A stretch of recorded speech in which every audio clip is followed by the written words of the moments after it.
If you're looking for Halloween vibes, look no further than hard rock and heavy metal. Beyond just like the style of the music, obviously it's aggressive, there's the darkness, there are a lot of stories that just, if you were to write them down, they would almost read like a like a horror film, or like an old like a story you would tell kids around a campfire. Take the story of like Mayhem, for example. There was a guy, his name was Euronymous. That wasn't obviously his real name. He starts a band called Mayhem. Like, it's straight up DIY. Like, if you were making a film, it would be the montage of the kids, you know, they're getting their instruments and they're learning as they go, but they're getting darker and more metal as time goes and as they're learning. But eventually, the band Mayhem is taken to a whole nother level when they get hooked up with a new singer who goes by the name Dead. They said this motherfucker was so in love with death, he would get dead birds. And then he was sleeping with them under his bed because he enjoyed the smell of death. I mean, I guess I'm a pretty sick guy. He was the most dark, goth-ass little Swedish teenager you could have ever found. And on the strength of a previous band he had been in, he gets into Mayhem, which is considered like the big black metal band. So this kid, he's a strong black metal vocalist. He's obviously living the gimmick.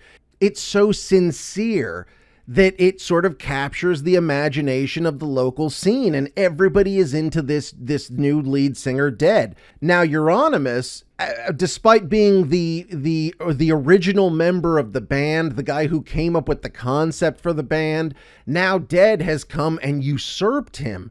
So on one level, Euronymous was very jealous of him. On the other hand, he was fascinated with how fucking legit Dead was. He was one of the OGs of like cutting himself on stage, hurting himself on stage. And the other dudes in the band and people in the crowd who were like generally normal people would be like, hey man, what the fuck? You're stabbing yourself? What are you doing? Are you insane? Euronymous is like, no, let this guy do it, because on some level he hates him. So he doesn't give a fuck if he hurts himself, but also he really appreciates the legitimacy that it's bringing to the band and the word of mouth. This is pre-internet. Everything is word of mouth. If you put on a show and there's 7 motherfuckers, you better rock those 7 motherfuckers so that they can go and bring their friends back, or tell people, holy shit, you can't believe this kid, he's on stage, he's cutting himself with bottles, and goddamn, you got to go see. So Euronymous is the one motherfucker who's like pushing him. Yeah, no, bro, that was awesome. Fucking hurt yourself. So they have the awful fucking idea of living together. Although I would guess in those days, it's not like you could just go get a regular ass roommate. Imagine you're just some normal ass dude and you move in with this guy. He's like, yeah, no, call me Dead. Don't worry about the smells coming from my room. It's just dead carcasses that I sleep with. Hell no, to the no. No, thank you. I doubt you're going to be able to keep a fucking roommate in that situation. So these dudes, maybe out of necessity, they all end up living together. This is the Nordic region. There's not a fucking thing going on out there except gorgeous, gorgeous scenery. So they're living out in fucking, in the woods, in a cabin and shit like that. So one day, the other dudes, they go into town and they leave Dead by himself. At which point Dead writes a suicide note and he fucking kills himself. Euronymous gets back, he sees Dead there, dead, and he's like, fuck yes, that's awesome. That's what you get for fucking with me. So he writes his boys, all the boys in the band, he's like, oh guys, Dead has done the most fantastic thing. He killed himself. So instead, and then when Euronymous finds Dead's body, he doesn't even call the fucking cops immediately. Normally, if you go away, you come back, you find your friend's dead body.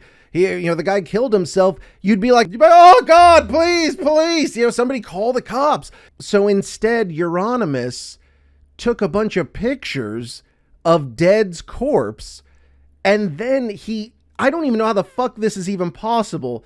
but this is supposedly verified by Euronymous and members of the band. They say Euronymous took some of Dead's bones and made a necklace. I'm assuming maybe finger bones. Maybe he took a finger off. But when the cops show up, somebody had to come out and clear this fucking body out. Nobody questions. Like, okay, let's say it's obvious he killed himself, right? Nobody questions that like a finger's missing. Like, hey guys, where's the finger? What happened? What if there's fucked up cannibalism going on and these guys just got the taste for delicious human meat? How do you get human meat? You got to kill more motherfucking people. That's all I'm saying.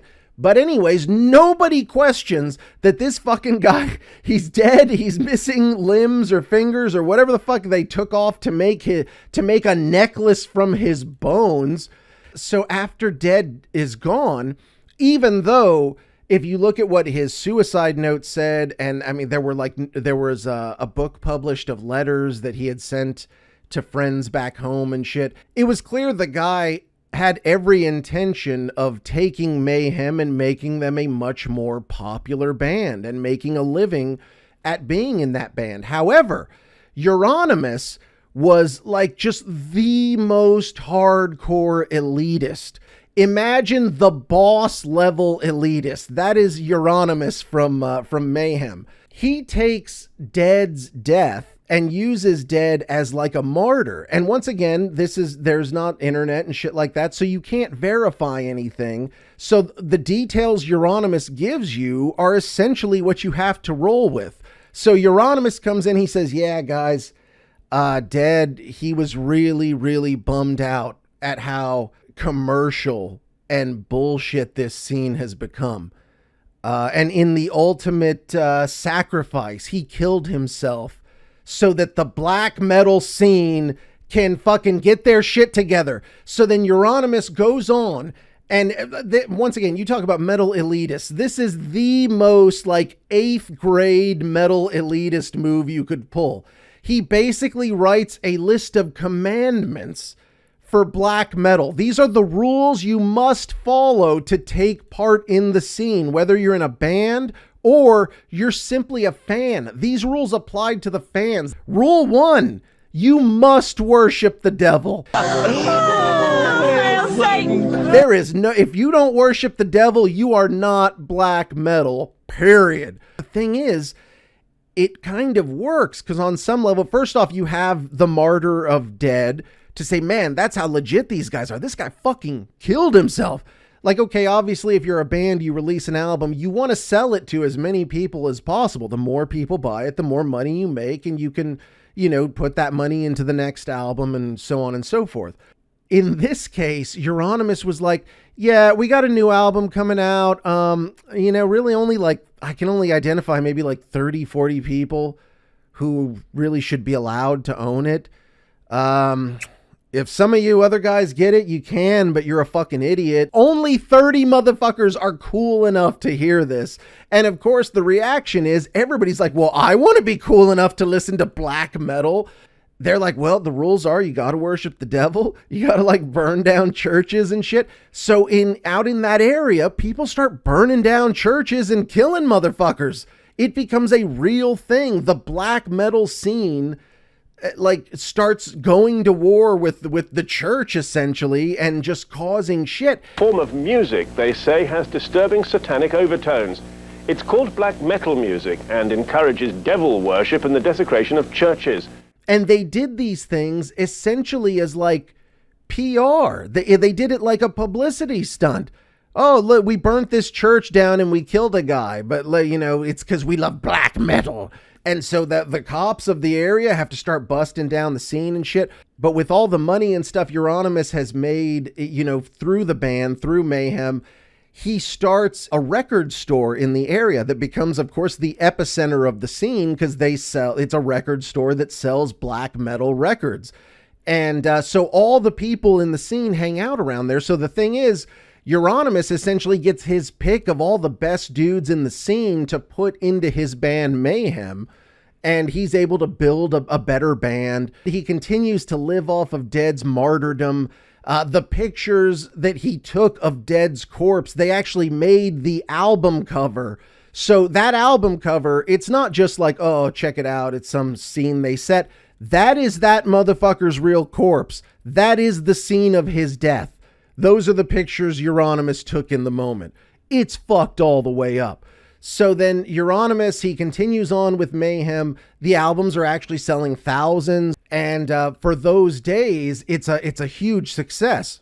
Now, the thing that happens when you start a movement, this is inevitable. Somebody will come in, they decide that you are a fucking sellout and you're not as badass as you used to be. And that happens in the form of Varg Vilkernes, I think his name is.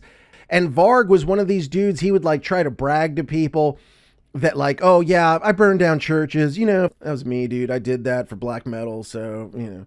And he would like tell people he had killed a guy in this other town and he had all these details. So people seemed to believe him, but then come to find out none of that was true. He just sort of knew about the story. Once again, it's pre-internet, so it's in another town. Nobody would have any way to verify. So within the scene, people were like, man, this guy's legit. He has burned down churches. He has killed motherfuckers. He does worship Satan. He can play an instrument. He's ready to go. He should be in Mayhem. So Varg becomes the bassist for Mayhem. And he's totally disillusioned with Euronymous.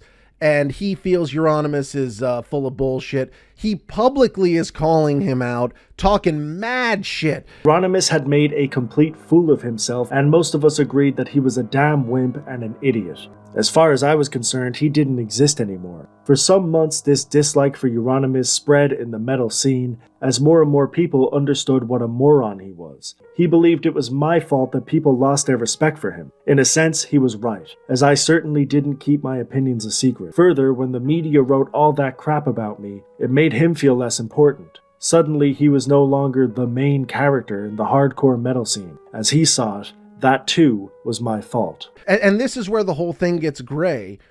What we know is that Euronymous, he heard all that shit that Varg was talking. And so Euronymous is setting up a situation where he can have a confrontation with Varg, who once again has been talking much shit. So it's under the guise of like, hey man, you got to come over here and sign this contract or something. So fucking Varg and his homie, they drive out to where Euronymous is.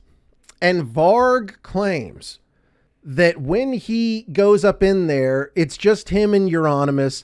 Euronymous attacks him. Varg claims that he then acts in self-defense and stabs Euronymous. Suddenly he got up trying to get his knife in the kitchen. And I thought, well, if he's going to have a knife, I'm going to have a knife. So I had a pocket knife, this small pocket knife.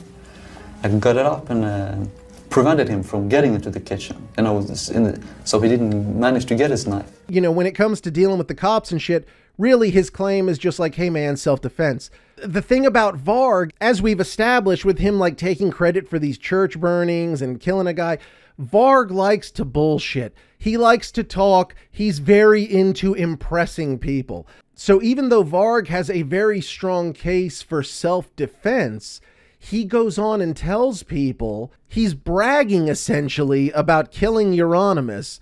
He says, okay, in that moment, Euronymous attacks him, and then Varg stabs Euronymous. Varg says that in that moment, Euronymous tried to run away to save his own life. And that Varg decided in that moment, if you're gonna have the balls to try and kill me, and then you run when I get the upper hand, you know what, motherfucker? You're soft, S-A-W-F-T, and you deserve to die. His cowardice had made me angry, and I saw no reason to let him live. Not when he had showed his intent to kill me. Had I let him live, I would only let him have another attempt at my life later on. Chases Euronymous down, stabs him a bunch. Euronymous continues to run away, even though he's been stabbed so much. He continues to run, and that just infuriates Varg even more. How dare you run when I continuously stab you over and over again? So Varg eventually, you know, runs down Euronymous and fully stabs him to death. So I finished Osadov. I just, what do you say, stabbed him in the skull, so he died immediately. And I followed the other guy, but he ran to the car. So I managed to calm him down. He gave me the car keys. I opened the car, and we drove back. I mean, everything's worth doing. Worth doing right. So after snitching on himself essentially for online cred, my boy Varg and one of the other members of the band who was there ended up getting arrested. And I believe Varg did something like 20 years and his accomplice did something like 8. So the moral of the story is that you should not brag about shit online for internet clout, even though you don't think anyone's paying attention, or maybe you think they won't tell. My old buddy Varg Vilkernes is here to tell you that clout doesn't amount to much when your punk ass is in jail. And to this day, the fact that there's so much actual death involved, people continue to discover Mayhem like just through like the craziness. I still see that dead picture, the picture of the former singer dead. I still see that shit referenced like once every few months, which, for something that happened in a like super obscure sect of heavy metal, which is already obscure in and of itself, super, super niche. I still see that shit. I'm sure a lot of people see it and have no fucking clue what they're looking at. Everybody, like I said, enjoy your Halloween out there. Have a fun and dark, but generally safe time.